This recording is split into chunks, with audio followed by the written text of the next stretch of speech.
മനുഷ്യരെ ഭൂമിയിൽ സൃഷ്ടിച്ചതിന് ശേഷം ദേവന്മാർ കുറച്ചു പേർ കൂടി അവരെ ഒന്ന് കബളിപ്പിക്കാൻ തീരുമാനിച്ചു.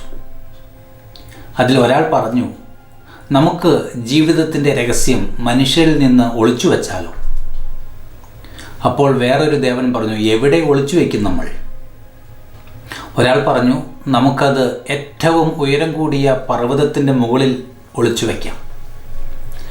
അപ്പോൾ വേറൊരു ദേവൻ പറഞ്ഞു, ഏറ്റവും ഉയരം കൂടിയ എവറസ്റ്റ് വരെ മനുഷ്യന് കീഴടക്കും, അത് വിജയിക്കാൻ സാധ്യതയില്ല. അപ്പോൾ ഒരു ദേവൻ പറഞ്ഞു, എന്നാൽ നമുക്കത് സമുദ്രത്തിൻ്റെ അടിത്തട്ടിൽ കുഴിച്ചിട്ടാലോ? വേറൊരു ദേവൻ പറഞ്ഞു, അല്ല, മനുഷ്യൻ അവിടെയും എത്തും.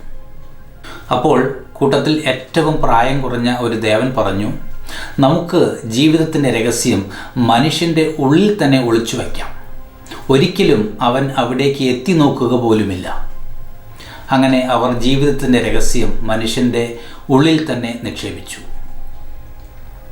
നോമ്പുകാലം എന്നൊക്കെ പറയുന്നത് നമ്മുടെ ഉള്ളിലേക്ക് തന്നെ തിരിഞ്ഞു നോക്കാനുള്ള ഒരു സമയമാണ്.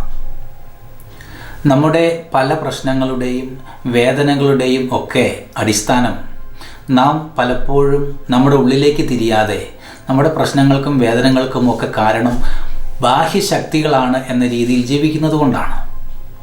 പുറമെ നമ്മുടെ ജീവിത രഹസ്യം തിരഞ്ഞു പോകുന്നവരൊക്കെ അവസാനം ശൂന്യതാബോധം കൊണ്ട് നിറയുകയുള്ളൂ.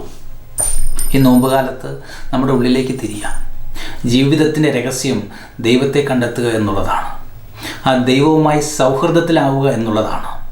അതിനായി ഈ നോമ്പുകാലം നമുക്ക് മാറ്റിവെക്കാം.